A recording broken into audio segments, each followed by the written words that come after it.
eu acho que quando você faz um trabalho bem feito, né? Quando você começa um trabalho novo, como eu estava na Europa há 10 anos, vim para o Brasil depois de 10 anos, voltei, né? No caso, sem saber como seria a minha adaptação, porque é um contraste, né? Vamos dizer assim. O futebol europeu, você está lá já acostumado, adaptado, tem que voltar ao Brasil.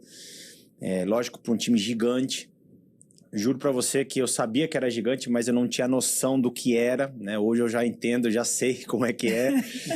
Mas eu acho que é tudo devido ao que foi conquistado, ao respeito, ao trabalho, à seriedade. Eu acho que quando você respeita o lugar que você trabalha, você faz as coisas da forma que tem que ser feita, conquista títulos, marca o seu nome, depois o que fica é aquela imagem, né?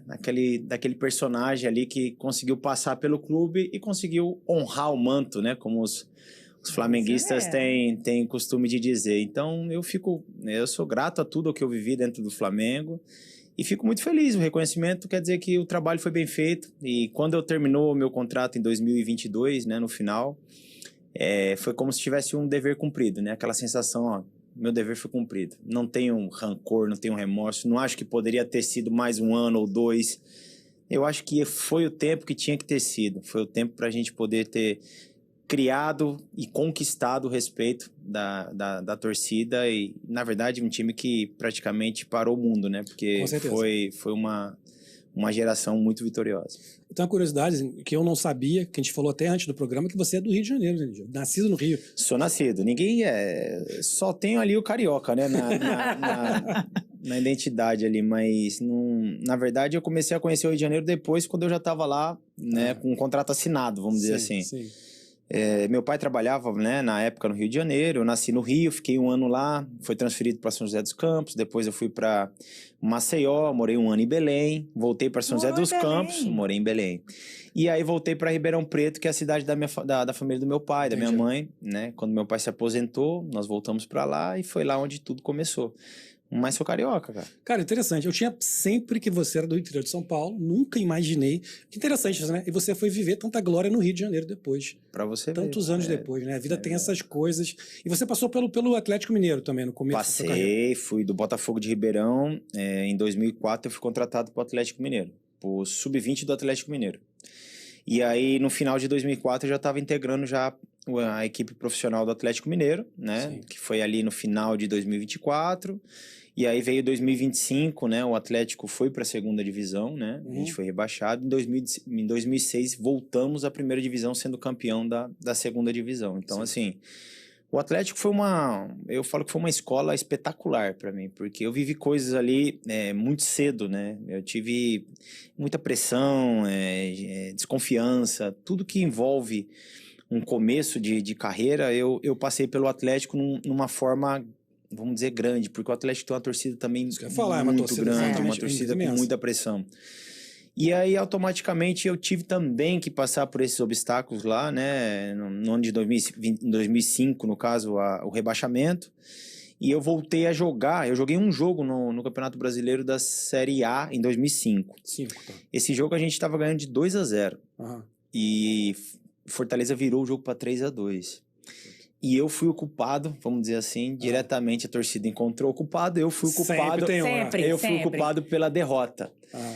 Que culminou com um descenso, né? Com o rebaixamento do Atlético Mineiro depois de umas rodadas pra frente. Então eu fui a imagem, poxa, o Diego foi por culpa do Diego. Então encontrei gente dentro do clube que falava que eu nunca mais ia jogar no Atlético, pra eu buscar outro lugar, enfim. E eu falei, não, eu vou jogar. E eu só fui voltar a jogar só em 2006, em agosto de 2006.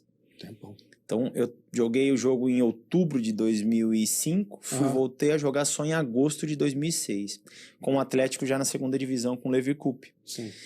E aí eu lembro muito bem que o Levi queria contratar um goleiro mais experiente na época, né? E eu fui lá, terminou o treino, bati na porta do Levi e falei, Levi, olha, você tem total direito de contratar quem você quiser, mas eu só quero uma oportunidade, uma sequência. Eu só preciso de 5 jogos. Se depois de 5 jogos você falar pra mim, eu não quero, vou contratar outro, você faz o que você bem entender. Sim. Mas me dá esses 5 jogos que eu vou provar que eu tenho valor, né? Eu tinha, na época, 20 anos, na época, né? 20 para 21. Ele olhou pra mim assim e falou, tá bom, você vai ter seus 5 jogos. Bom, o resumo da história é que eu comecei jogando, o time estava em 14º, né, na Série B, e a gente acabou sendo campeão e eu fui eleito o melhor goleiro do campeonato. Fantástico. E a partir daí já é um outro lado da moeda, né? Já comecei a conquistar o respeito, já comecei a aparecer um pouco mais no cenário, né, no futebol. E automaticamente a gente já emendou um campeonato mineiro sendo campeão, que fazia uns 7 anos que o Atlético não era campeão mineiro, a gente foi campeão. E aí eu segui minha vida. No meio do ano eu já fui para Espanha. Exatamente, foi para Almeria primeiro? Aí fui para Almeria. Eu tive uma proposta da Lazio, eu tive uma proposta do Betis, mas não chegava ao que o Atlético queria no momento. Sim. E por último veio a Almeria, que era um time que tinha recém subido para a primeira divisão, mas que tinha, dos times que estavam ali, mediano para baixo, era um time que tinha uma receita muito alta, né? O Felipe Melo estava lá, tinha jogadores que estavam vindo do Real Madrid, coisas assim, jovens para, né, ter um ganho financeiro também para o clube um pouquinho mais para frente. Ok. E aí fui, cara. O Felipe Melo me ligou, falou, vem, você vai. E eu tinha um sonho de jogar na Europa. Desde que eu fui pra Irlanda jogar um campeonato de base, eu já coloquei na minha cabeça. Falei, eu vou jogar na Europa, eu vou jogar na Europa.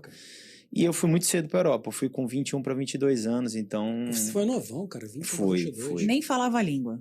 Não. Como é que é isso, gente? Fui, assim, eu fui aprender, né? Aprender tudo, na verdade. Porque você imagina... Eu poderia ficar na minha zona de conforto, no Atlético, jogando com respeito, Sim.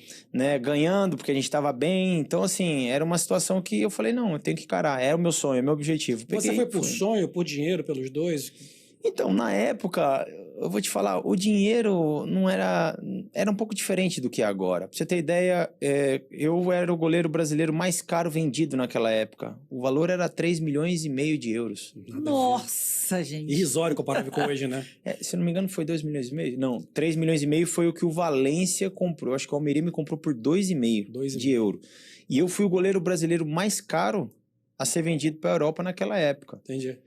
Passado um tempo agora, você tem um Ederson que está no Manchester City por 80 milhões. Então, assim, olha a diferença que eu tô falando, né? Então, o dinheiro ali na época não era importante, porque eu estava construindo ainda meus sonhos ali, né? Eu queria chegar na Europa, eu tinha que ter uma porta para entrar na Europa. E o Almeria foi o time que falou, olha, vem aqui, que aqui você vai crescer. E aí entra uma outra fase da minha vida, que aí é buscar o meu espaço em outro país. Tudo que você fez aqui no Brasil não vale nada, porque você tem que demonstrar para eles que você tem valor. E aí começa uma outra etapa da minha vida lá na Espanha.